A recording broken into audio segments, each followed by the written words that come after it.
special show for you today. The Armstrong Street Scene second annual car and bike show here at Shepherd Self Storage in Boardman. What a beautiful day, 0% chance of rain. Boy, the cars are coming out and the bikes. Just wait and see. Hey, let's go in and check them out.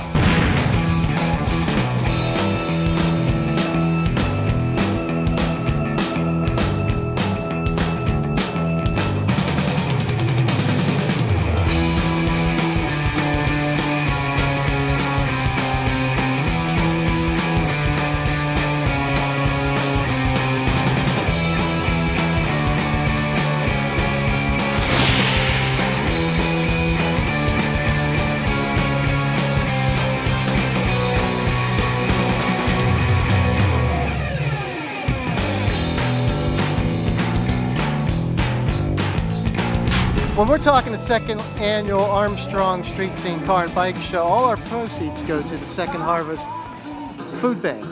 And we have Mike Iberis here, one of the directors. Can you tell us about Second Harvest? Well, we're certainly appreciative to Armstrong for all the support they give us all year long. The proceeds from this event today are going to go to feed more people in the valley. With the 50% of the kids today in our three-county area that are on free reduced lunch, with more and more seniors showing up at food pantries and kitchens, the numbers are getting staggering. Mm-hmm. There's over 15,000 people that are coming to either a food pantry or to a soup kitchen every week. That's just in the Youngstown That's just area. in the three-county area that we serve, Columbiana, Mahoning, and Trumbull. It's kind of depressing. We need to think about how it's very depressing. Yeah. It really is, and I think we need to give some thought as to how we're going to fix that, and how maybe we can get down to the road where not as many people are in need of food. But I don't think that's going to happen anytime soon. So until then, these kind of events and Armstrong's support of Second Harvest over the course of the year make sure that we can get more food to more people. And this is a great venue. The people have been terrific. You folks, of course, were sponsoring this event, but the food that's being collected here today, the money's being collected here today, it's going to help. It all helps. Where else do you get money from? Well, this community is very, very generous. Mm-hmm. We have a lot of regular donors that donate on a regular basis. We do a couple of special events during the year that we collect money from. Typical foundations and businesses that support us, but it's been phenomenal. It was only with the help of this community that last year we were able to distribute 9 million pounds of food. Wow. That's the most we've ever distributed. That comes out to 40,000 pounds a day. It's a lot of food that goes out to the 153 pantries that we serve and soup kitchens. So we just keep doing what we do. Do you get any state money or federal money? We don't get any tax money at all, none whatsoever. It's private donations, it's from individuals, from businesses, from foundations that keep the food bank going. What's nice is it stays here in the valley. It does. All the money collected here stays in the valley. Good. And we need it in this valley. Sometimes I kind of wonder, we see all these people getting monies for other people outside the country and all that. I said, hey, we need it here. There's a lot of people in this area that are not doing too well, and it's nice it's staying here. Mike, if someone wanted to donate to Second Harvest, what do we do? You can call us at 330-792-5522 or go on our website, Second Harvest Food Bank of the Mahoning Valley, and there's a lot of information there on how you can reach us, how you can stop by for a tour, how you can come by and learn a little bit more about the food bank by coming to the facility, or simply by mailing in a donation or bringing in food. Any amount's great, right? Anything helps. Right. We'll make it stretch. We'll make it go further. For every dollar that we receive in a monetary donation, we can actually distribute $15 worth of food.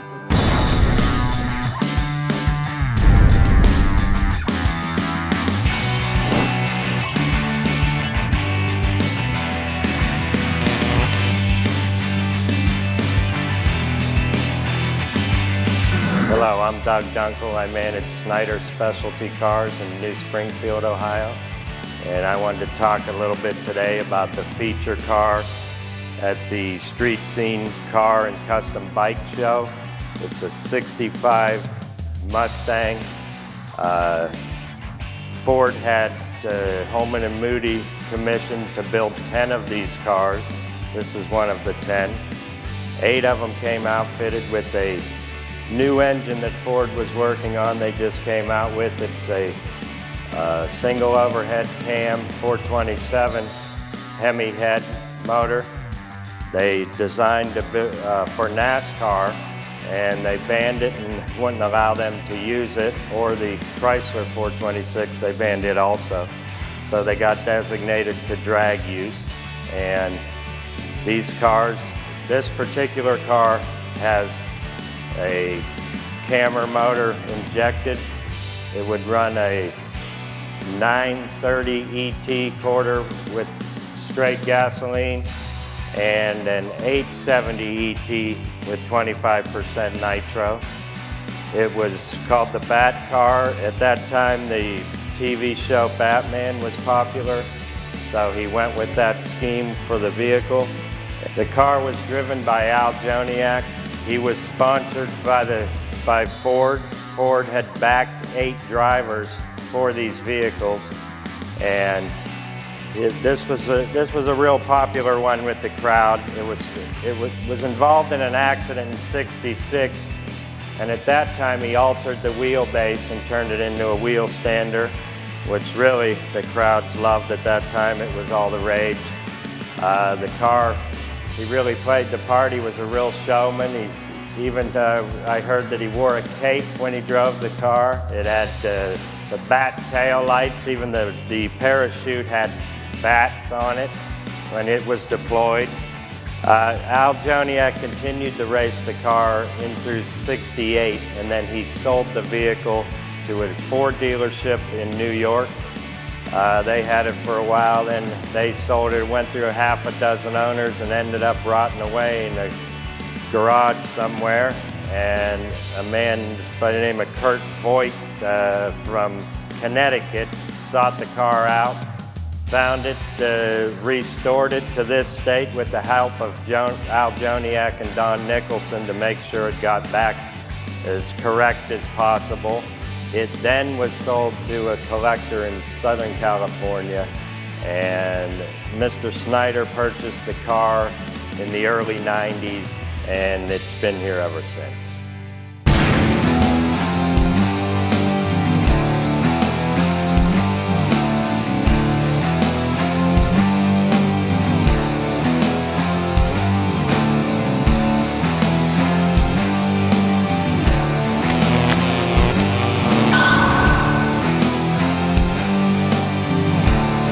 With me, I have Bill Ketterer from Girard, Ohio, and his 1970 Volkswagen.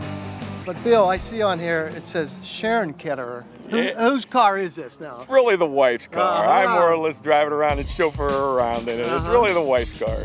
She saved the money and went out and bought it, and then we did some of the work on it and stuff like that. So, what kind of work did you do on it? Some of the interior work on it. We like finished the interior on it, stuff like that. We put the rims and the tires on it, did that. The motor, a buddy of mine did most of the motor work on it. He's since moved to Elyria, and he lives in Elyria, but the car, when we got it, was pretty much all done. The car was the blue color and stuff like that. Just more some of the small accessories and that stuff like that we did on it, and some of the interior work we did on it. Right. You got the motor pumped up pretty good there? Yeah, it's an 1835. Originally the car probably would have came with 1600, but it's got a 1835 in it, and it's probably pushing, I don't know, maybe 125 horse or something like that. I would figure. I don't know too much about it, and like I said, a buddy of mine would, but never had it checked. All right. Okay. My cameraman Greg here, and editor, and all around Mr. Street Scene guy here. He said we got to do Volkswagen. He's a Volkswagen guy. He loves his Volkswagen. He's got a couple of them at home. And what the carburetors on this? You got a couple different carburetors? Yeah, it's got the dual Weber carbs on it. They're I think the 44s are on it. But yeah, it's got the dual Weber carbs on it. It's got the it's different cam in it and everything. It's yeah, it's got a Holly cam in there and stuff like that. So yeah, it runs good. It's our weekend car more or less. We take out on the weekends. How many miles you put on in a year? Probably maybe 3,000 miles or something like that. So you use it pretty good then. That's a lot of miles. Yeah. like mostly on Saturday and Sundays, we'll take it out. We'll go to some cruises or shows, and we'll go down to the Quick Stick and Lube a lot. And on Sundays, we'll go down there, and it's just different. We look around, see where the cruises at, and we go to different cruises. So you're enjoying it then? Yeah, we have fun with it, yeah. It's a driver. It's not a trailer car. We take it out and we drive it. Yeah, you enjoy it. That's what it's all about, you know. That's what it's all about. Enjoying the car, checking it out, go meeting nice people with it and everything. Oh, right. That's what it's all about. Hey, thanks for coming to the second annual Armstrong Street Scene Car and Bike Show. Hey, no problem. It looks like it's going to be a good turnout, and I think the weather's going to be really good this year. Yes, it is.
With me, I have Norm Anderson from Canfield, Ohio, and his 32 Ford Roadster. Right. This is pretty nice, Norm. Thank you. How long have you had it? 8 years. 8 years? What have you done to it? Well, basically, it's a Brookville steel body. They're stamping in Brookville, Ohio. Mm-hmm. Oh, and, this is made in Brookfield? Yep, right in Ohio. They stamp out the bodies there. It's all steel. The chassis is a SoCal chassis, SoCal Speed. Mm-hmm.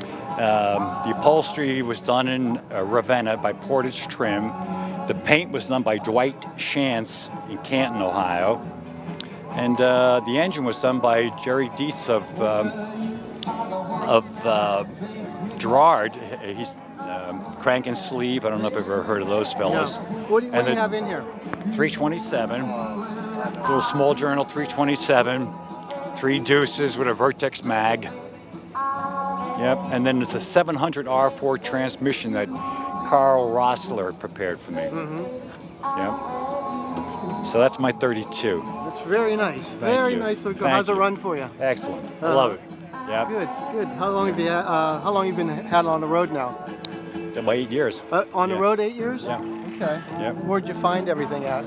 Well, like I say, the bodies, you can buy them new. Mm-hmm. They stamp new ones, you know. And the chassis is brand new too, or 8 years old, obviously. So they're stamping them as well. Mm-hmm. So there's a lot of good vendors out there that you can take advantage of. I was surprised you said this was built in Brookfield, Ohio. Yep. Yeah, the body's stamped in Brookfield. There's 64 panels make up the body from the firewall back, and then you have to assemble them. Right. Yeah. Oh, okay. Yeah. That's pretty nice. That's You can buy them actually assembled, but when I started on this project, they were on a back order of 2 years. So in lieu of waiting 2 years, what I did was I ended up buying all the body parts and then assembling it. Pretty nice. Very nice. Well, not only do you have this 32 Ford Roadster, you have a couple bikes attached to the back end. Let's go check those out. Okay, doke. First one here, we have a BSA. I see it's a 500cc, 1963. Right, that's a Gold Star, and that was a factory comp bike. In other words, you bought this from BSA strictly for racing, and it raced flat track, TT, Class C hill climb, and a road race bike. And BSA built this bike originally. The original design was back in 1938, and the reason they call it a Gold Star is when you raced at the Isle of Man, right? If you averaged 100 miles an hour or better, you would get a Gold Star. So that's how they came up with the Gold Star. So in '38, and then they kept on improving on the bike and improving on the bike, and this was the very last year of production, '63. This is a road race. Road race, yeah. Like right now, it's set up for TT. Right. But you would, you put a little fairing on it, and different gear ratios, and that's 500cc, single, single piston. Oh, okay. I see now. Okay. Yeah. Oh, that's pretty nice. I seen the Isle of Man on TV this past week. Yeah, right, right. This week. Exactly. Yeah. How long have you owned this, Norm? I've had this for a little over a year now. Did you do any racing when you were younger? Yeah, hair scrambles. You know, I ran an old 441 BSA Victor. Then I had a couple of Bull Tacos. Yeah, but just hair scrambles locally. You know. How often do you see these around? You don't. Yeah, I was going to say I've never seen one. Yeah, single cylinder too. So yeah, it's pretty good. Yep. Let's move on to the next one, which is really a unique bike. It's called Glory Days, and this is definitely a track bike here, or right. That's what they call a. This is what they call a speedway bike. Okay. Very, very popular in Europe. They run on a short track, 4 laps, the average. Usually just 4 riders, sometimes 5. They're 500cc, and they run alcohol. No brakes, no transmission. Yeah, you just dump compression release. Is that what it is? Yeah, and then you just dump the clutch and off you go. Have you raced this one? No, actually, I came upon this bike by accident. I was looking for an old JAP just like this, but I happened to be on a website that was classified, and there was a fellow selling a Jawa, which is a later model bike, and here a frame of this bike comes up in the ad, you know. I said, well, what the heck is that? You know, what's this all about? So I called him. The man's name was Jason Bonsignor, who is he owns 2 speedways, you know, for racing up in the Rochester area. And he says, well, actually, Norm, he said, this bike belongs to a friend of mine in Syracuse, and her husband died, and now she's been diagnosed with MS, and she has to go into assisted living, so she's selling his things. So that's how I got it. Have you ever had it on a track? No, and I won't either. Is this the type of bike you see with the big spikes in it? They race on the ice and everything? No, I do have an ice racer though at the house. Yeah. Okay, that Yeah, sounds no, it's something that's just crazy, isn't it? Yeah, I do have an ice racer as well. This is a speedway bike, Norm, and, Right. and I noticed it's a 1968 JAP speedway motorcycle. What's JAP stand for? John Alfred Prestwick, and Mr. Prestwick went into the motorcycle business in 1904, and he had a very great reputation for building quality engines. So other motorcycle manufacturers would come to John and say, build us a proprietary engine for our bike. Well, rather than compete with his own customers, he dropped building motorcycles entirely, and he devoted his entire life to building engines. So this engine was developed back in the late 30s, probably won more speedway events than any other brand. And then this Road Tracks, right? Okay. Road Tracks, there was a man by the name of Jackson who built the frames and suspension, and then he'd put the JAP in there for speed road, and that was in Great Britain. How fast can something like this go on a track? They're not very short fast. tracks. Only because you have no transmission. You're going to go around 80 miles an hour on a You're straight. going to go that fast? Yeah. Bike like this is capable of going well over 130. The BSA 130, okay. But this one will get you up around 100 then, or 80. Right? Yeah, and this runs alcohol, okay, not gasoline, and it has a 14.5 to 1 compression ratio.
me, I have Frank Armand from Rochester, New York, in his 1970 Buick Opel GT. Correct.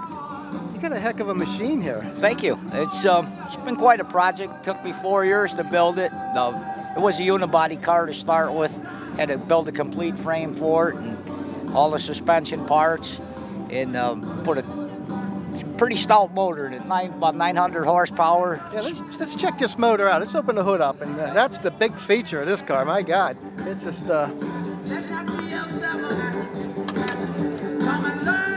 You're saying it's a 355 Chevy. 355 cubic inches, got dart cylinder heads on it, big roller cam. It's quite extensive, a lot of machine work in it. And it's an 871 YM blower with a This is the blower. This is the blower. Right here. Right. Oh, okay. That's the blower there. That's okay. the drive for the blower you're looking at there. Yep. Okay. And it's an Enderley mechanical fuel injection, and it runs on E85, which is better known as flex fuel. Flex fuel. And we were just discussing this. I was thinking this stuff was like that racing fuel was like $8 a gallon or whatever it goes for now. It's actually quite cheap, and the motor, it really loves it. It runs a lot cooler, and it makes more horsepower with it. It makes more horsepower. Definitely does. Yes. Ooh, unreal. This is really something. Now tell me these straps here. What are these straps for on the blower? Well, they're blower restraints. It's a part you buy. You hope you never have to use in case of a blower explosion. It keeps the blower from leaving the engine. From going up. Yeah, exactly. I couldn't imagine what that would sound like. So tell me something about the body and everything. You got a glass front end on it. Correct. Yeah, I had a steel front end, of course. So a fiberglass front end, and from the doors back, it's all steel. Okay. And in the rear of the body, I had to extend the fender wells, like 6 inches, and so I get those big tires. Got a Ford 9-inch rear end under it. Of course, you had the tub Yes. and everything. Oh, of course. It's all tubbed out. Yep. Okay. It runs, runs really well. How well does it run? It runs in E8s a little over 150 in a quarter mile. Ah, that's fast. It's pretty fast. It's a good ride. You're having fun with it, right? It definitely is. Where do you race it at? Well, I've raced all over on the East Coast. My home track's New York International, but I've raced at Thompson and Muncie, Indiana. And, so you're all over the place with this. Beaver Springs, Pennsylvania. Yeah, pretty much on the East Coast. Wow, this is a real beauty. This is a GM import from Correct. Germany. Yeah, from Germany. Buick imported them, and they called them the poor man's Corvette. But it come with a 4-cylinder, though, right? It certainly did. It'll make you poor now, though, with all these modifications. Wow, this is a beauty. You did a heck of a job on it. What color paint is this? It's a red jewel tint coat. It's a Corvette color. It's a base coat, clear coat color.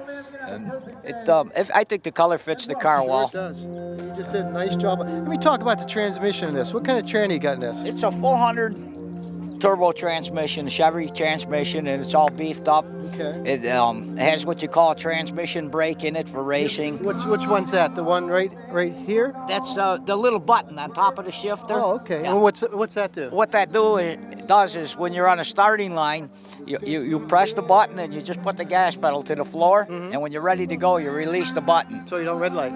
And while the car leaves like a rocket when you let go of that button. I see you got the wheelie bars on the back here. Definitely need them. You get launched in this baby, huh? Yes, you do. That's got to be a thrill, huh? The first 60 foot on the racetrack's about 1.21. Wow. So it's moving pretty good from a standing start. Sounds good. Sounds good. Hey, you know, Frank, we heard you come in here. You got to start this for us. Okay. Do you mind starting it for us? No. Okay.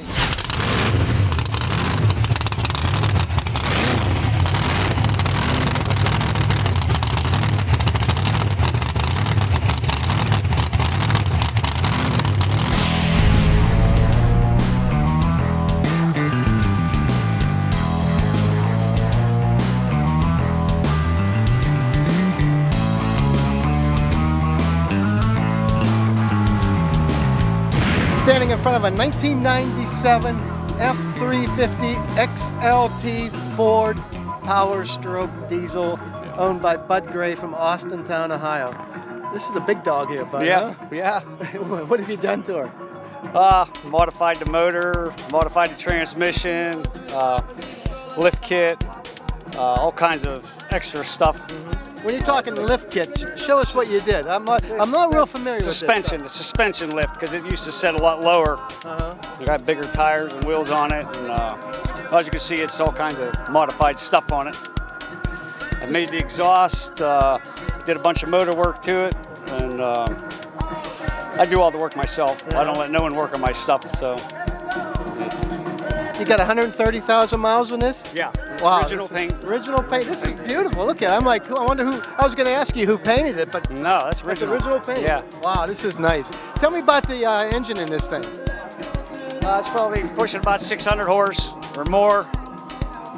Got modified turbo. It's got high pressure oil pump.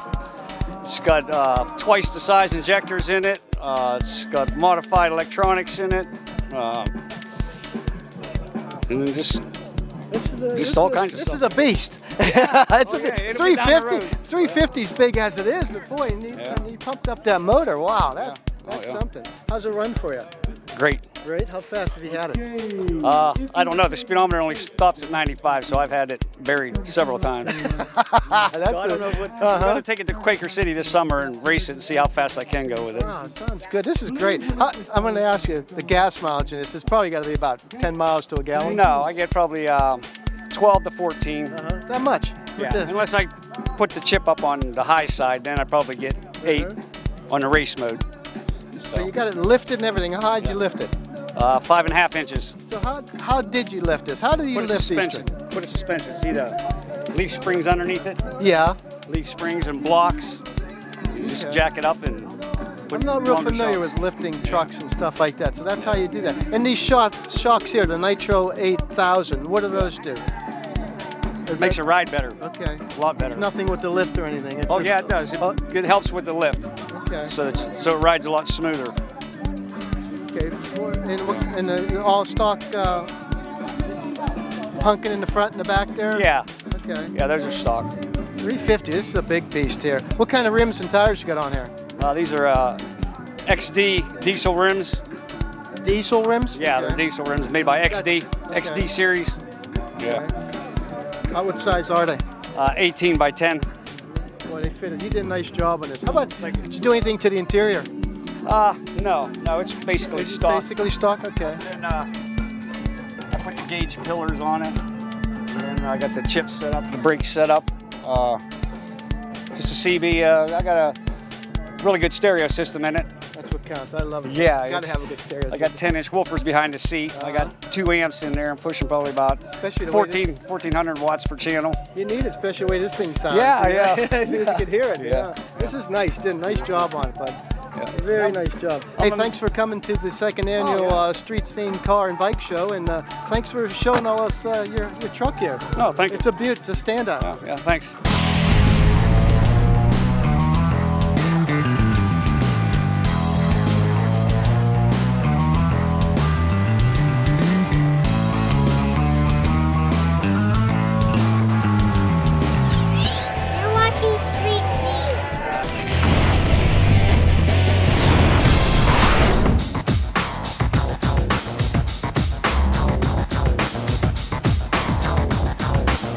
Today we're at Buckeye Restoration. If you remember Nate's been with us. Paul, you've been with us longer than me. Yeah, I started the show a year later, and you were here, I think, a year before me. Yep, and I think so. This is the first time we're doing it at your new place. It's our third place. or fourth installment we've been doing this. But yeah, it's first time in Canfield here at the new shop. And what we're going to show you today is proper block sanding techniques. When you have your primer panel finished and it's guide coated, ready to go. I have Jeff here who's going to show you what to do, and go for it. All right. This black coat here is what you call a guide coat, and you just, depending on how much room you got, pick the size of your block and just sand until you get it all uniform and all the black is gone. So what's that mean when the black is gone? Does that mean that means all your low spots are coming out. So you can see it's a little low there, but keep working it until it's all gray. This is the time-consuming part. This is where you spend your money. The paint makes the car. Without the paint, forget the car. Right. This is where you have most of your costs, is right here. Paint jobs, you know, they go up to $40,000-$50,000. Whoa. Yeah. Wow. Yeah. Yikes. Usually that's not enough.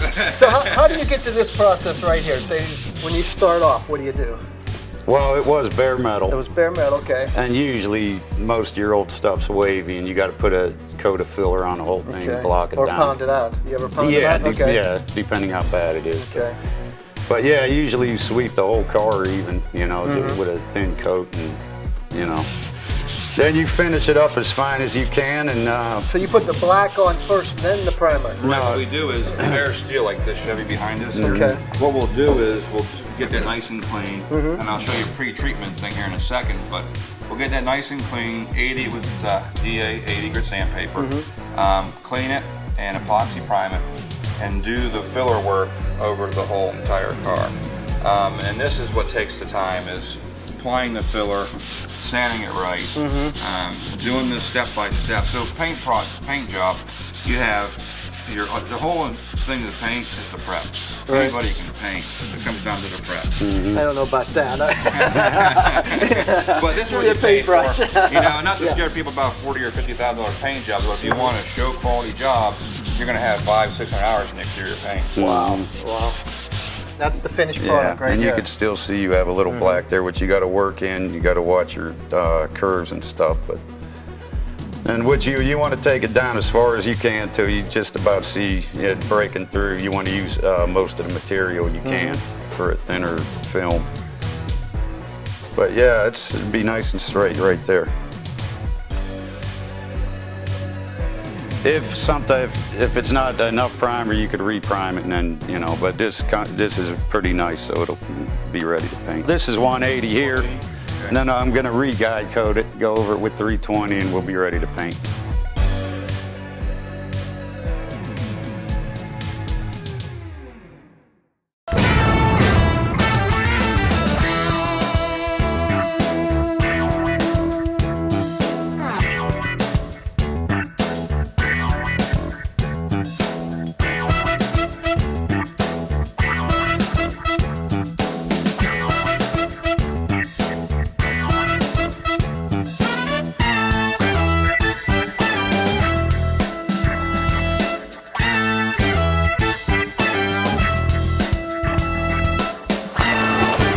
Next to a 1973 Buick Riviera owned by Nino La Lama. Good Italiano name, huh?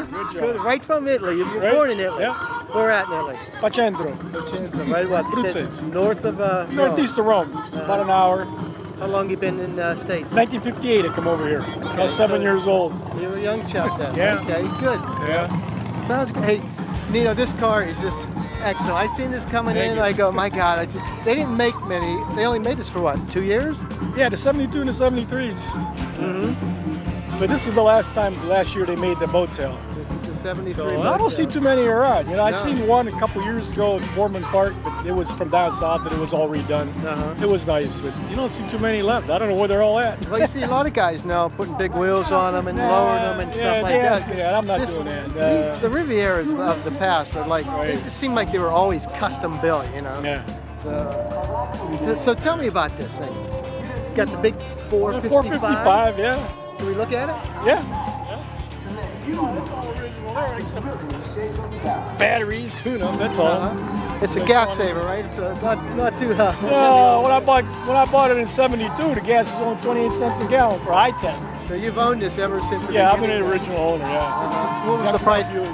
What was the price? 600. Wow. 5,600. Have you done much to it, or just taking care No, of just it? tune up, taking care of it, you know, battery, just the maintenance part. Like I said, you change the electronic ignition, that's about it. You know, got tired of replacing the points. Yeah, I don't blame you. I don't drive it much. You know, it's only got 39,400 some miles on it.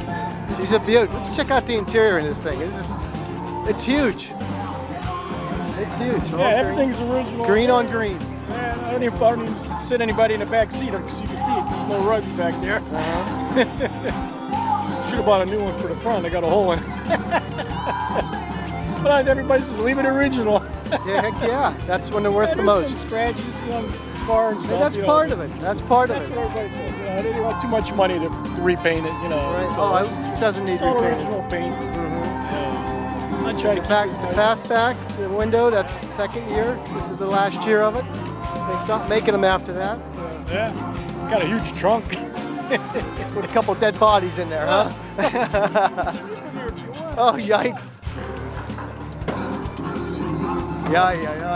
That's a good side. Is that a single window in the back, or is that a double window? That's a split window. It's a split window. Okay. I just like the Corvette. Yeah, I was going to say, it's got that Corvette feel Yeah, to it. that's the same thing, yeah. Who's the styler on this, you know? Who styled this? Bill Mitchell? Oh, I don't know.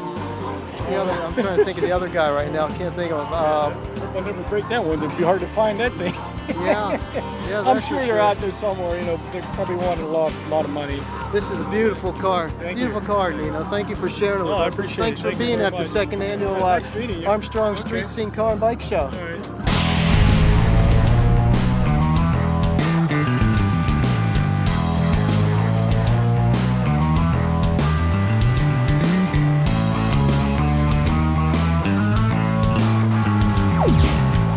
I'm standing here at Ron Champ in front of his 65 Corvette Stingray Fastback. Stingray Coupe. Stingray Coupe. This is a beauty. Yeah, thank you. I appreciate it. In the resto mod class, right? Yeah, they classify it as a resto mod. I mean, there's a lot of aftermarket parts on the car. We tried to upgrade it to current year status using aftermarket parts. So that's where it gets the resto mod. That's where it gets the resto mod. So Ron, you retired, you said. I retired. And you said you helped your buddies out doing cars all these years. I mean, this was a retirement project for me. I came out of the corporate world. I'm used to all the spreadsheets and timelines and all that. So I put all my spreadsheets together. I'm an amateur at building a car, although I've helped friends for many, many years. And when I retired, I said, you know, I think I could do this. And I probably built about 80% of the car myself. You did it, Ron. You did a nice job, I I'll tell you. appreciate that. Let's talk about it. The color, first of all, it's really nice. Who painted this for you? There's a fella from Enon Valley. They call him Zeke. His name is Ken Zakelli. And, you know, just an easy guy to work with. And when you get into painters, that's probably the most difficult because they like to bring your car in and forget about it. Yeah. And this guy, I mean, he was right on the money. Nothing bothered him at all.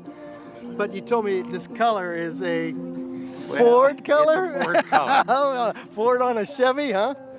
You know, I never cared for a blue car. Right. I never had a blue car, but the more I built this car in my mind, I said the car has to be a deep navy blue. That it is. And then to find a blue without a purple cast or a magenta in it, I went through about 13 half pints of paint, painting out panels, and I kept seeing this magenta color.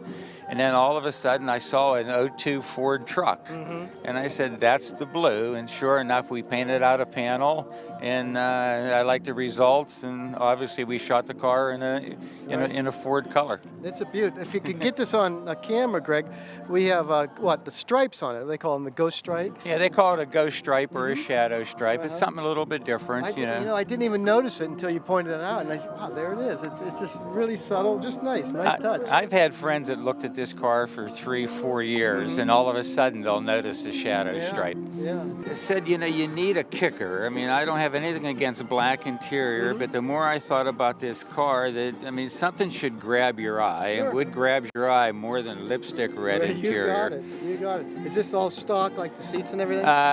The dash, most of the dash is stocked except for the gauge package. There's a hidden stereo in it. The seats are stock, but everything else has been changed in a car. Tell me about the gauges. Those are all aftermarket gauges. The chassis, I started off with the original chassis, although it's been all strengthened and updated. All the welds, everything's been re-welded. Frames come in 2 pieces and they're welded together. That was all welded and So filled. this is a frame-off restoration. This is all, yeah. I mean, they frame-off, talk about nut and bolt. I mean, believe me, every nut and bolt was off of this car. And then the suspension, again, I went with an aftermarket product to bring the car to current year status. So it steers, handles, drives a lot better than what a standard. Old-style looking car, but really rides like a new one. Yeah, that's great. Exactly. That's great. That's part of the restomod. I noticed you lowered it. How far did you lower it? The car, when I bought it, was really a nosebleeder. I mean, it was a high car. From where I started with originally, the front was dropped, believe it or not, 5.5 inches, and the back was dropped 4.5 inches. So we brought it down pretty low. And when you look at the cars today, I mean, you know, everybody's going for that lowered stance. So, and of course, we did the same. Got side pipes on it. Nice Got side touch there. pipes on it. Let's check out underneath the hood. Okay, what are we sporting here? You know, again, you're not looking at much original here. It started off as a 396. It's a 402 cubic inch, 396 board 30 over. You know, it's got a semi-mild cam in it. It rumbles pretty good. Yeah, we're gonna have to hear that. I heard you coming in. I was way back off the road. I go, what the heck is that? I said, my God, that really, you got a nice sound to it. Hey, but you cleaned it up really well. You said you hit all the wiring. I wanted and to hide everything. Yeah. I mean, even an alternator wire is actually in a piece of stainless steel tubing. How about the radiator? Is that a different radiator in here too? Yeah, that's a polished aluminum radiator from Cool. I mean, electric fans. I mean, if you look at everything from the front to the back, from the radiator, the electric fan, there's a special fuel pump or water pump on the car. There's also a special fuel pump. It's electric. It's in the right rear quarter panel. But, you know, just try to tie everything together and try to pick and choose parts that's different than what other guys are doing. I mean, even the distributor, you know, it looks like an old Magneto. Right. It's really an HEI distributor. It's current year status, but to resemble what they did in the 50s and 60s. So a lot of the car is current year status, but I tried to pull some old school into it as well. You know, I was explaining earlier about, you know, the frame and everything, you know, I did myself. You know, suspension, the A-arms have all been upgraded. How about steering and everything? All the steering columns, Flaming River steering column. Flaming River, okay. Billet specialty steering wheel. It's a tilt wheel in the car, you know, just for that added comfort.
With me from McDonald, Ohio is Dennis Ingram in his 1960 Pontiac Catalina. Correct. This is very nice. Well, thank you. A lot of modifications on this, huh? Yeah, subtle modifications. Let's start with the motor or the engine since we're up here. Okay, well, the engine's a 389. It's just got a 4-barrel. It's got the early Caddy style air cleaner on it, as opposed to the 3 deuces, which is so popular on the 389. That's not stock though, right? It's out of a GTO, a 65 GTO. Okay. Moves pretty good for you? Oh yeah, this is a heavy it'll car. go down the highway. Yeah. This is a heavy car. This is but if you ever rode these early 60 cars, they're just like hovercrafts going down the freeway. They're big and beautiful, I'll tell you. And the wide track helps too. Okay, let's go with what have you done to the body? Okay, well, it's got a custom tube grill on the front, or bar grill. It's got 60 Buick headlight rings as opposed to the stock headlight rings. The hood has actually had a 59 Chevy hood welded inside and smoothed over. The Pontiac hood had like a valley with a chrome spear coming down it. Okay, and then coming back this way, we've got the quarter panel louvers, which are punched out in the front and in the back. They work then? Yeah, they're functional. Yeah.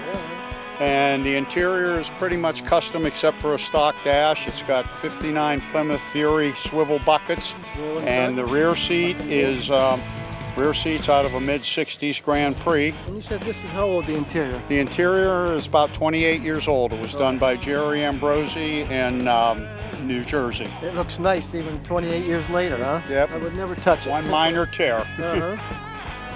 Okay, and then it features the etched glass in the front and the back.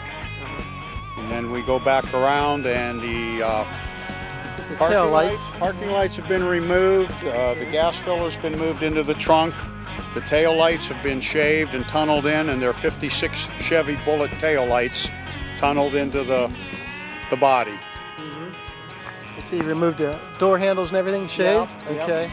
Yeah, everything's shaved other than that trim ring. And then to facilitate the hydraulics, the wheel wells were actually raised up in the fenders about 4 inches, because this thing will drop right down on the ground. So you can drop it then, you can slam it down. Oh yeah, it'll get down. That's great.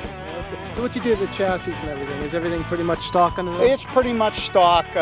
When we repainted and did the engine work about 1.5 years ago, we put a new stainless exhaust on there, and it's got Brockman steel mufflers, which is a real nice hot rod sound. Electric antenna? Yep. You can barely see it. This is a little... Yeah. That's nice. This is a beauty. I seen you come in. I said, "Boy, this is really nice." It's got that old style look to it, you know. Right. What do they call this with the pinstripe? Scallops. That's scallops. Scallops. Yeah. And that seems like it's coming back now, you know. Yeah. Goes around, comes around. Yeah. Well, my first car was a '60 Pontiac, and I'd been cruising for 7 or 8 years and started to get the bug to look for one. And after a couple years search, I found this one down in the Cincinnati area, and I've managed to trace the history back to when it was modified originally. Right. And I'd like to go back and get the VIN number and trace it all the way and have the history all the way through. How much different is this compared to the Bonneville? Because the Bonneville Catalina... This is shorter than the Bonneville. The Bonneville, believe it or not, is about 10 inches longer than this car, and it's mostly in the trunk. It's from the windows back. But it's pretty much the same though. Yeah. Probably the trim package was different back in the day. The Bonneville was more fancy. Yeah, the Bonneville was the top of the line for the Pontiac. Boy, this is a beaut. This is a beaut.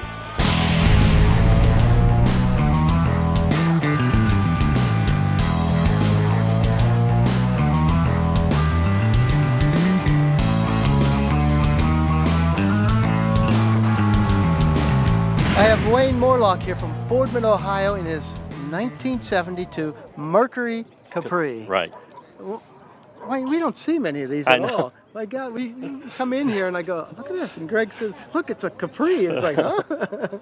Yeah, this is a car that I had back in '72, a car like it. And so when I saw this on eBay, I just had to have it. It was in bad shape, but Trolleo's restoration, we put it together, and it took about a year. And this is what it looked like, the car that I had back in 1972. I mean, if you could go into Mercury dealership, and this is what would be sitting there. That's it, yeah. This is not an American-built car, Right. right? It's built. It's made in Germany.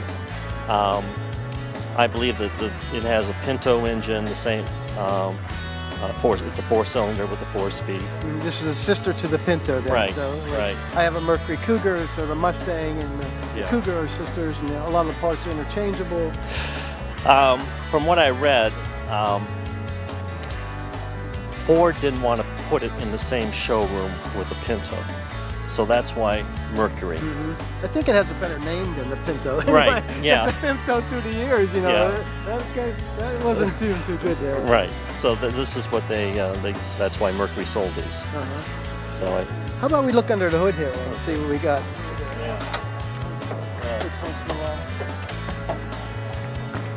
Okay, what are we sporting in here? 4-cylinder. Okay. That's it. And that's all it's. Is this a German engine? Yeah. See, I'm not sure. It's the engine that I'm pretty sure that the Pinto used as well. So I'm not sure if it was the whole car was made in Germany. I'm assuming that the engine was made in Germany as well. How good was the gas mileage back then? Oh, back then, you could drive. It was probably close to 30. Wow. And I mean, we took my car like this to Florida, and my friend and I tried to drive a tank full. After 3 hours, you got pretty tired. yeah. And so, that we decided to not do it that way. But yeah, the mileage was very good. So this is no air conditioner or anything? No. Pretty base model here? Okay. They did have a 6-cylinder, a little bit more options back then, and it had air conditioning. Does it have a heater? Yes. Okay, because I don't see any heater hoses going. It's around there, and it works, but I wouldn't want to be, in it when it was 20 below zero. Let's put it that way. Right. How about any options on this car? None. I mean, this is just the basic model that they sold. It. The only thing there was a smaller version, like of the 4-cylinder. This has a little bit. This is just a little bit bigger. But other than that, this is just like I said, what you would see in the showroom. Very nice. Very nice. This is very unusual. It's a nice car. Enjoy it. Thank you. Thank you very much.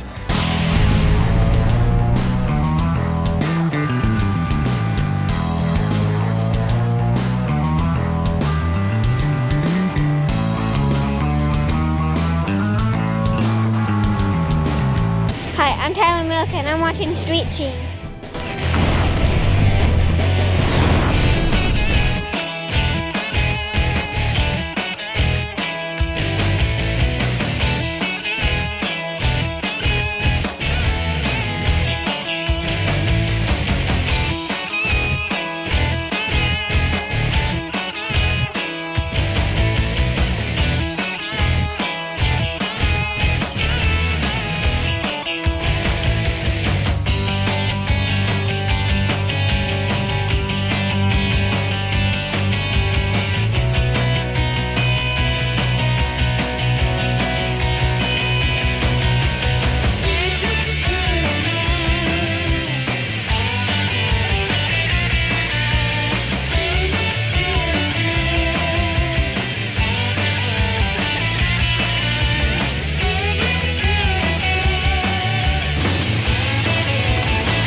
standing in front of a 1973 Pontiac Firebird. You might remember this car from Louisville, I think it was last year, and remember Kathy Mondora. Kathy is the owner. Hi there. Hi, Kath. Hi there. How you doing? It's unusual to see a woman in her own car. That's right, and it is mine. And you did all your work yourself? I did not do all the work myself. My husband has put a lot of time and effort into this car to restore it for me.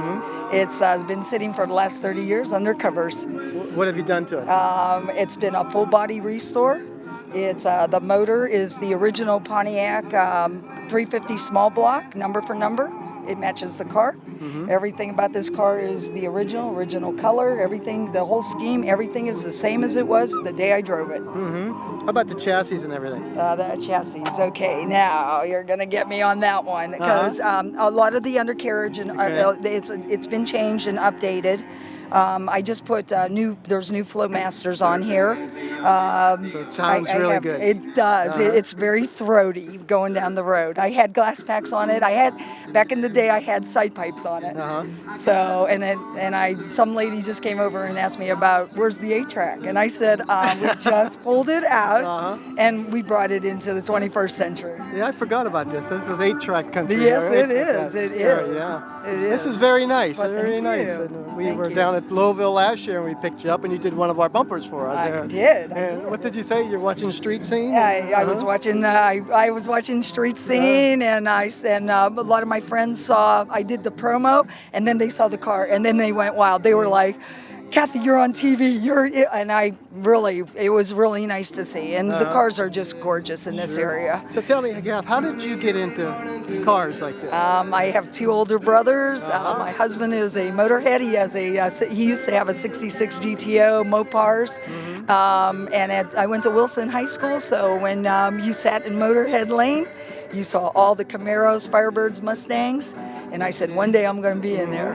And we were just talking about Burger King on Market Street. Right. It had the Motorhead Lane, and my husband sat there with his buddy with a '66 Fairlane, '66 Goat, and a '73 Firebird was laid alongside. That's nice. Yes. I bought this car for $2,500.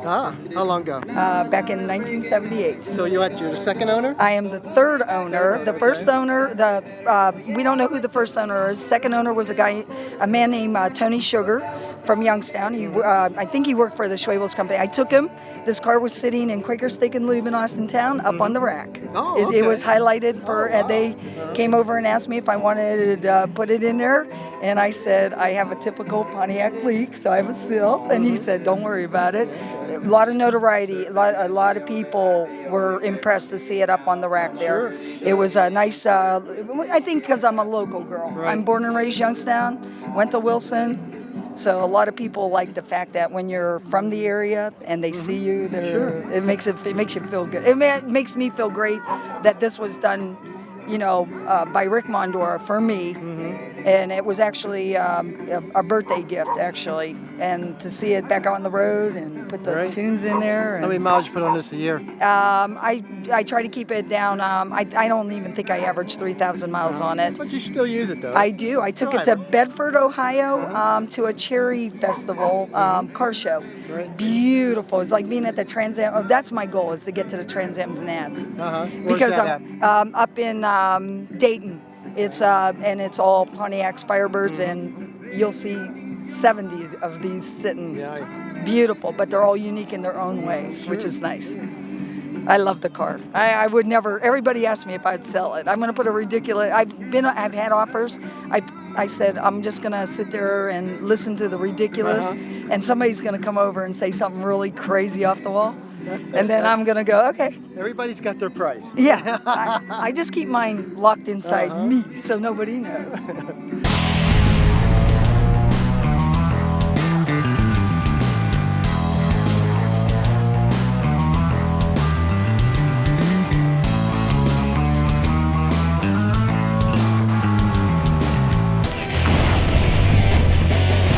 I'm standing in front of a 2007 Boss Haas motorcycle with a 502 GM motor on it, owned by Randy Berkey of North Lime, Ohio. Hi, Randy. Hi, how are you today? Very good. Thanks for coming out. This is really different. it's unique. Yeah. It's unique. A lot of guys get intimidated by the size of the bike, but they're a lot of fun and pretty easy to ride for what it is. It handles very well. I'm not too familiar with this at all. So Boss Hoss is the maker, the brand. They're factory made out of a plant in Dyersburg, Tennessee. Pretty small place. I went for the tour. Real nice people, small company.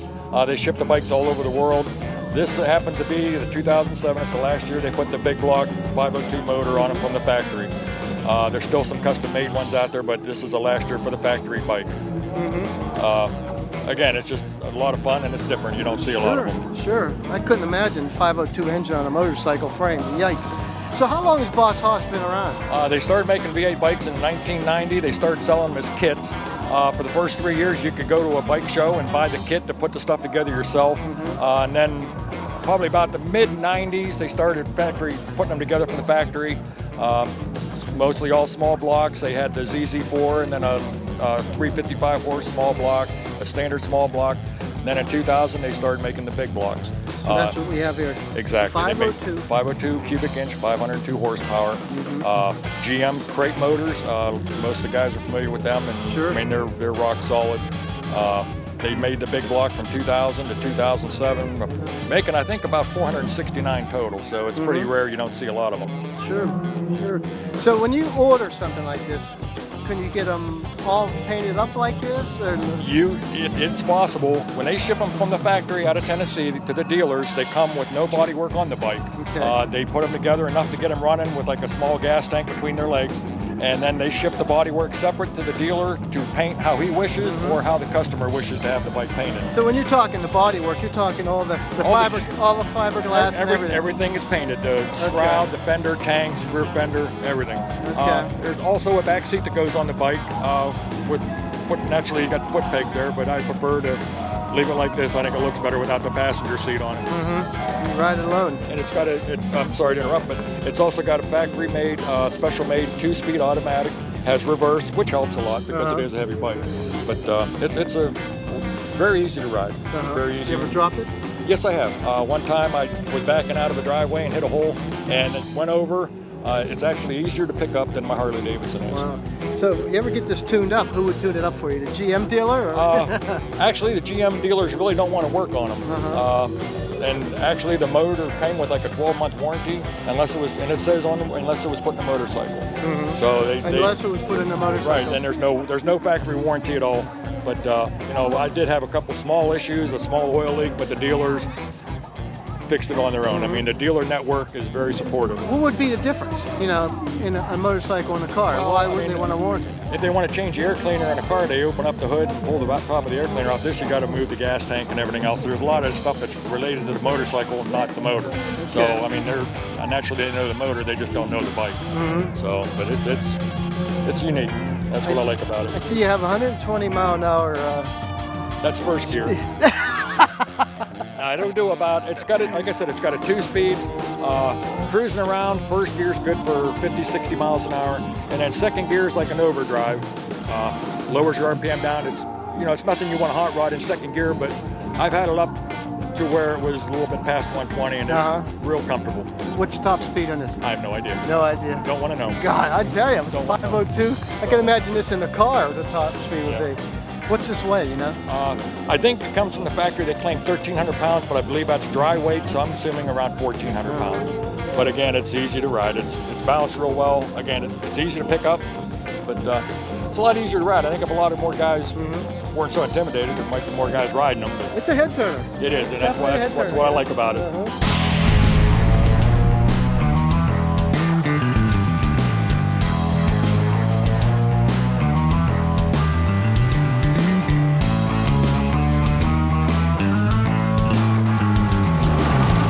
Standing in front of a stock 2008 Harley-Davidson. This is nice. I got Dennis Troll here. Hi, Dennis. Hi, how are you doing, Rick? Not stock at all, huh? No, not anymore. No. This thing is awesome. It just, Thank you. It looks like it's moving when it's just sitting here still. What have you done to it? Well, obviously the obvious things, the 30-inch front wheel. We chopped the neck. We put 9 degrees in the head. We put 12 in the trees. To accommodate the 30-inch wheel. It has front and rear 3-inch air ride. Obviously, just looking at it, stretch tank, sided mold covers, 3D the back bags. We also dragged them out about 9 inches. Makes it good. Gives it a nice clean look. It makes it looks like gives it a little length. Sleek, Makes yeah. it look pretty cool. We brought the pipes out the back fender, just something different. We diamond cut, did some machine work on the motor, took the fins just to clean it up, make it look a little bit nicer. Custom gauges, killer stereo in it. There's 8 speakers altogether. There's 2 in the bags. Yep, 2 up front. It is very nice stereo system. All the 3D graphics we do at the shop, all the motor work we did at the shop, and just some custom stuff to it. How about the engine? 96. It's a 96 inch. Got some cams in it. We didn't punch this one out at all. We removed 3 fins off the cylinders and polished them just to give it a little taller look. The diamond cut gives it a little bit of bling, I would say, and it keeps the motor a little bit cooler. How do you do that? They actually have, there's a company out in, it's called Diamond Heads. They're out in Henderson, Nevada. A robot does those. Oh yeah? Yep. That's what does them. They got the patent. They're the only ones in the United States that do that. And they'll actually do, car guys, bike guys, anything with an edge. As long as it has an edge on it, the robot is able to see it and diamond cut it. Wow, it gives it a nice look. Gives it a real nice look. Yeah, very, gives it a little bling. Don't make it look like the ordinary. So, who designed this for you? Your company? We built it from the ground up. Okay. How about the front wheel and everything? Front wheel is from a company called SMT in Phoenix, Arizona. They're cutting 30s, and we get a lot of wheels from them, and a company called Mad Wheels, and they're in Riverside, California. So when you put a wheel on it like this, you gotta what? You gotta rake it? Yeah, we cut the frame out. The stock frames are about 28 degrees. We add 9. We go out 4, up 2, and we add 9 degrees. So the overall of just the head is about 35 degrees, and then we put a set of 12.5 degree trees on the already raked When neck. you're saying trees, well, the triple trees, which the front end is actually hooked to. Okay. And that'll give it the proper trail. So the bike, he rides the bike goes down the freeway, 65, 70, no shake, no wobble, nothing. Runs good. Yes, yes. Yep, because that first question everybody asks is, you can't ride, it obviously can't ride that good. Right. It'll ride just like a stock Harley. It's fine.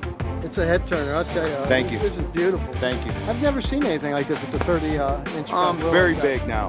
The 26 inches and the 30s are very, very, very popular right now. Hey, you guys show me the hydraulics on this, how you can lift it and everything?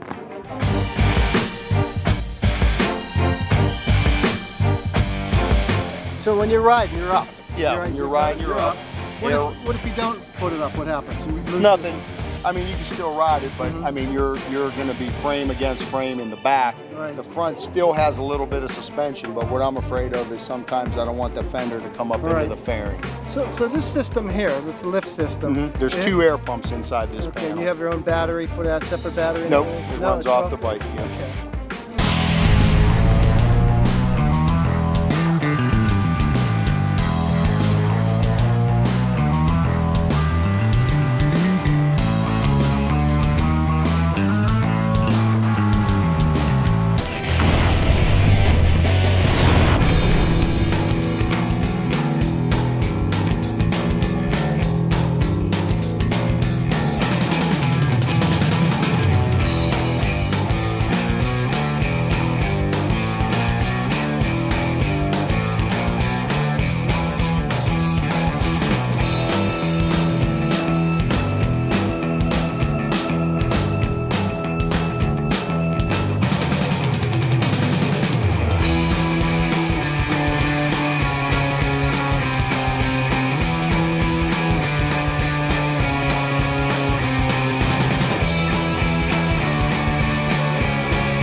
standing in front of a 1963 Chevy Impala Super Sport, owned by Mark Work from Youngstown. Hi, Mark. Hi, how are you? Good. How's it going? Fine. This thing's pretty clean you got here, huh? Try to keep it that way, yeah. We used to have it. We had a detail shop, and I did a lot of work on this and really enjoyed doing it. What did you do to it? Basically, we took and dropped everything down on the bottom, everything down from the exhaust and everything. We put like an undercoating underneath the car, and then we kind of put it all back together. The motor came out. We repainted that, stripped everything down in there, put all new seals on the motor, and put it all back together just like the original way it was back in '63. So you're stock. This is the Super Sport. A 327 is stock in this? Yeah. Okay. Right. How many horses is this? 250. 250. Okay. 4-speed? Automatic. Automatic. Okay. Did the dual mirrors come stock with this? I believe so. That's the way that I bought it. Could be optional too. Yeah. It Sometimes. could be an optional mirror on the right side. All the chrome is like all stock. This is nice. Yeah. You did a nice job on this, Mark. How long did it take you to fix her up? Well, let me see. 2001 we started it, and we just finished it here basically last year. You got it's a lot of work was done to it, and I had a lot of good people that pitched in to help. It looks like a Southern car to me, with air conditioning and tinted windows on the side here. That's the way it came. Yeah. 10-1 it was a Southern car. It could have very well been. It could have very well been. Nice. It's got the stock hubcaps. So this is all completely stock and original. Restored to original. Correct. Correct. Who did your paintwork for you? There was a gentleman, Ron Marshall from Superior Auto Body.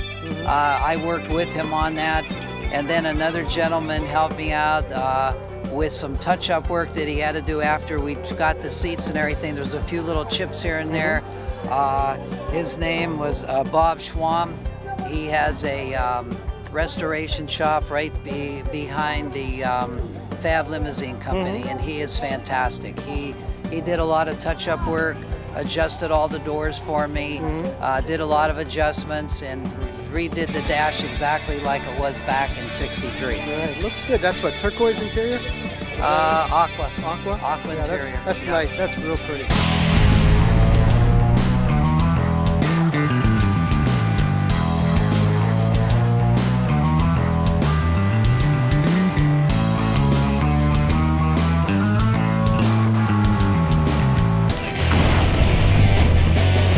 We got Rocco Campana from Canfield, Ohio, with his Big Dog Husky. Right. What is a Big Dog Husky? Well, when they made the big dogs, they made them different ones. They made the pit bull and all those other kind of dogs. That's why they call it the big dogs, because there's all different kind of dogs.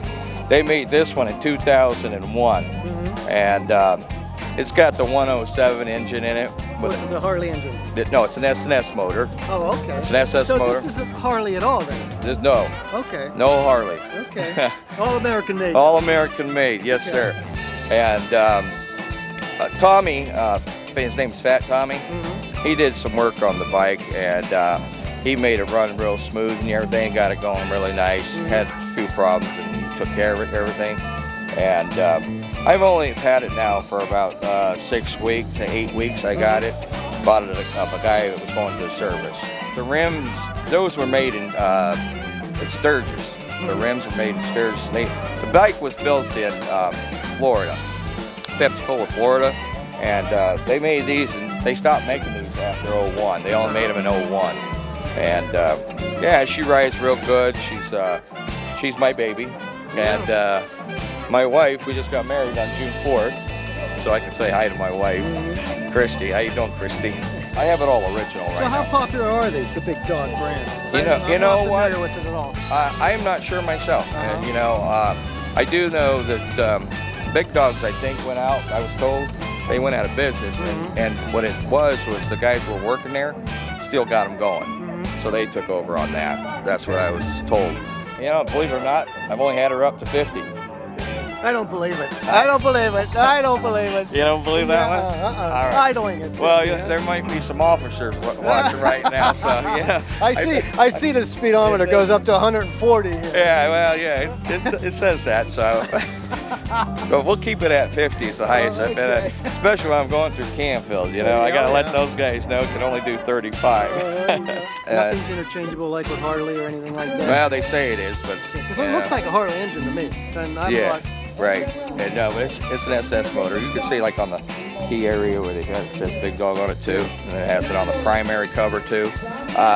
The parts for these, you can get them still, but you have to go online to get them. Right. And yeah, you can get a lot of parts for it. I mean, but I want to leave it all original. Sure. This is all Just original. like this. Yeah, it is. Did it come stock like this with the paint job? Yes. Did it? Yeah. Oh, okay. Yeah. It's all.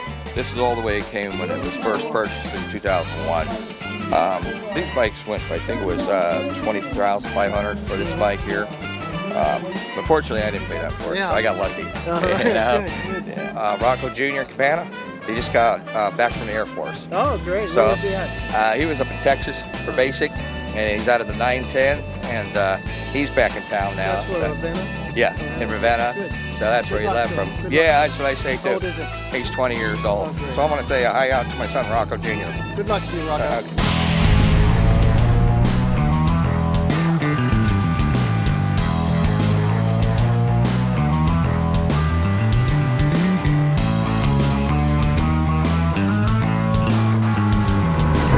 We're standing in front of a 1966 Plymouth Satellite 426 Hemi. Correct. Owned by Mike Coniac Correct. Very from good. Canfield.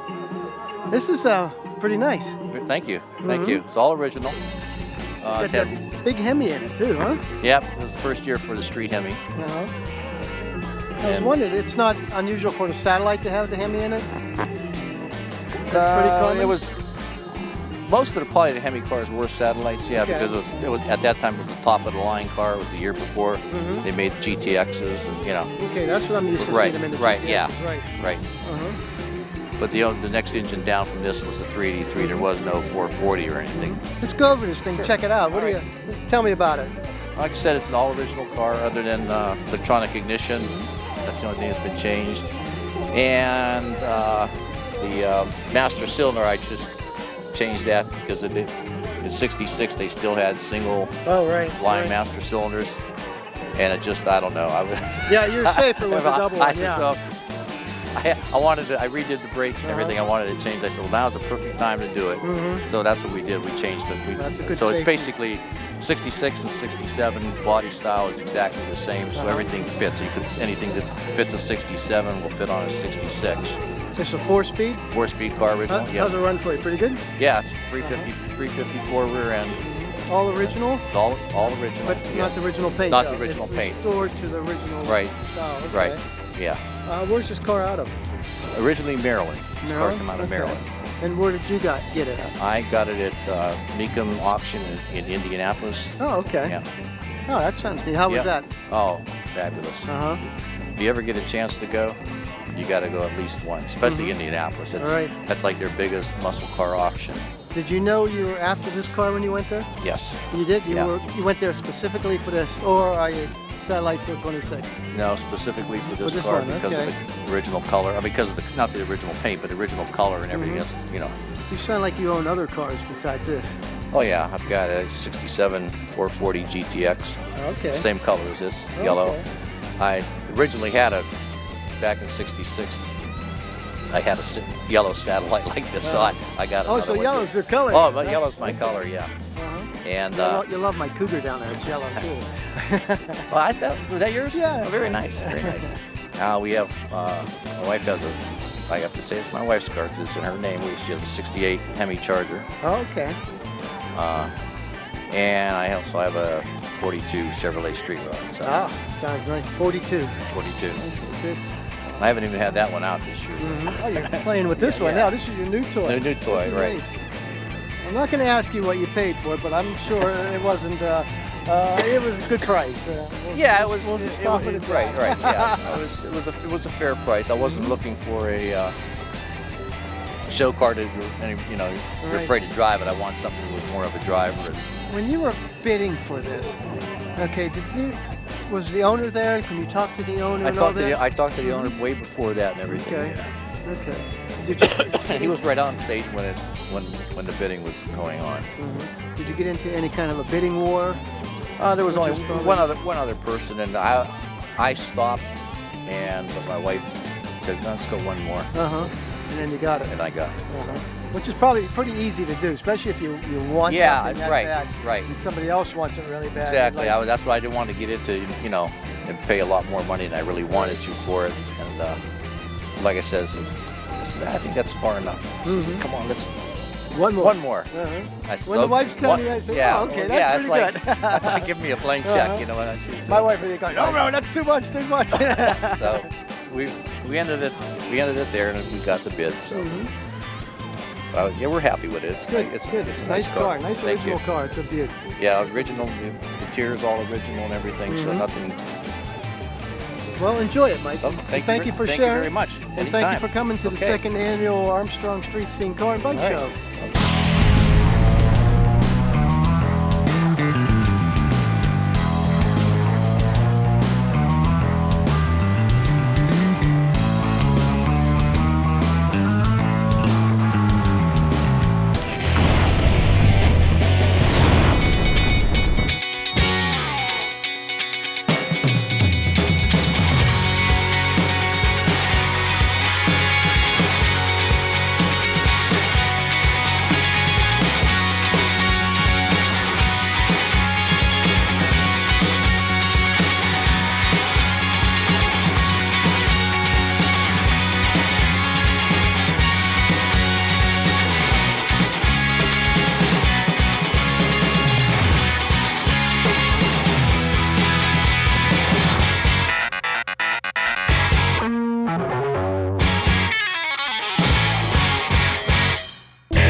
With me at the Armstrong Street Scene Car and Bike Show, we have Wyatt and Tim Bowser from Monaca, PA, with their '69 Dodge Charger. And this thing's a beaut. Yes, it is. Gosh, it's just the paint job alone on here. Tell me about the paint. Well, basically, we had one before, and it got totaled. And basically, I was devastated, so I just sit and draw pictures of it, and this is the thought of what the other car going away and then something new starting. You basically designed the pitch. Okay. Yeah, I basically drew it all.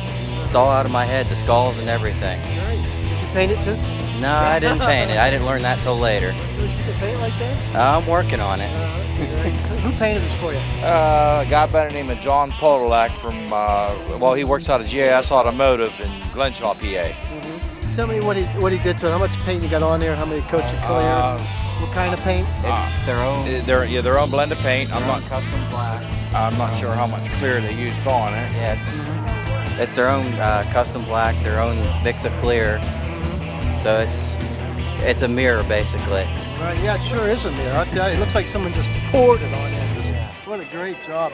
How about you have it shaved and everything, handle shaved? What else you did custom on the outside? The trunk off and stuff. Okay. Shaved trunk. Okay, did somebody else do the flames on here? Or is it the same guy? John Podolak, yeah, he did the flames, yeah. Okay. Actually fire. We call it fire. It looks real. It looks like the real looking flames, which are really nice. And you don't have a lot of them. It's just nice. Just right. Because some guys get kind of carried away with them, and they have them on the trunk and on everywhere. But this is nice. They did a really nice job on it. How about the interior? What you do in the interior? Custom interior done by Keurig Auto up there. Also in Gibsonia up there. Did the interior for us. It's all custom two-tone interior. We have digital dash. Actually, I did the center console there.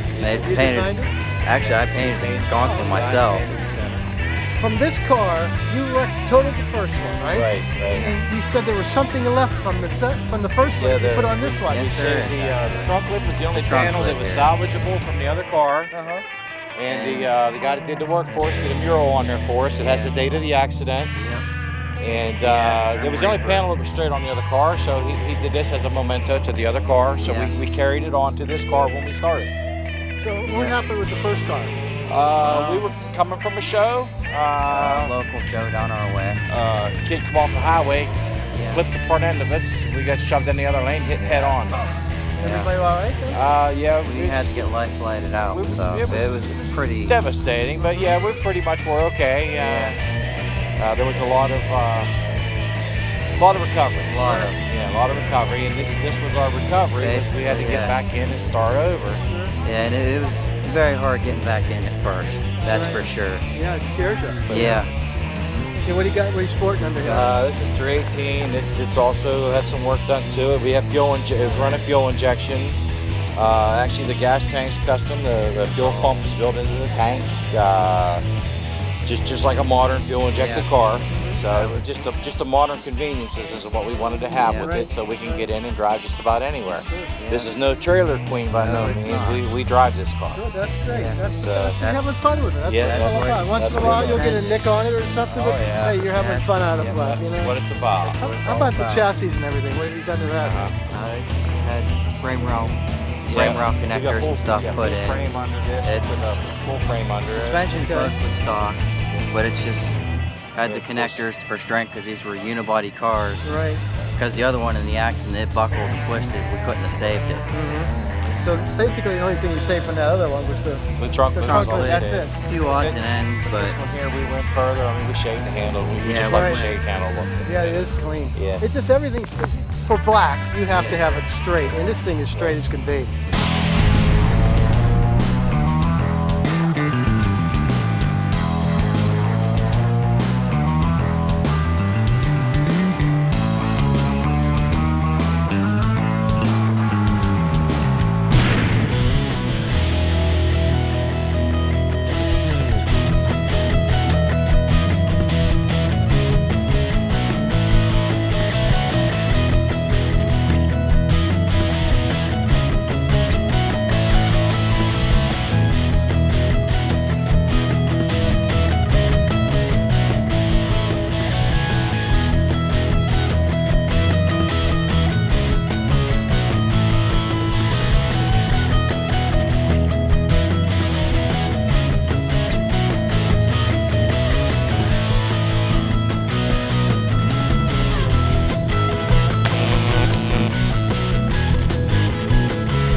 Thank you for watching Armstrong Street Scene Car and Bike Show. Please be a part of it next year, our 3rd annual Car and Bike Show here at Shepherd Self Storage. We had a great turnout today, met some great people. The bikes were just phenomenal. We had a wonderful time here. Any questions or comments, give us an email. Send us an email at channel20@agoc.com. For Armstrong Street Scene, I'm Rick Guerrera. I'll see you down the road. The Grand Champion Award. That one's going to go out for a Bel Air convertible, Pete and Millie Tollner. Best of show.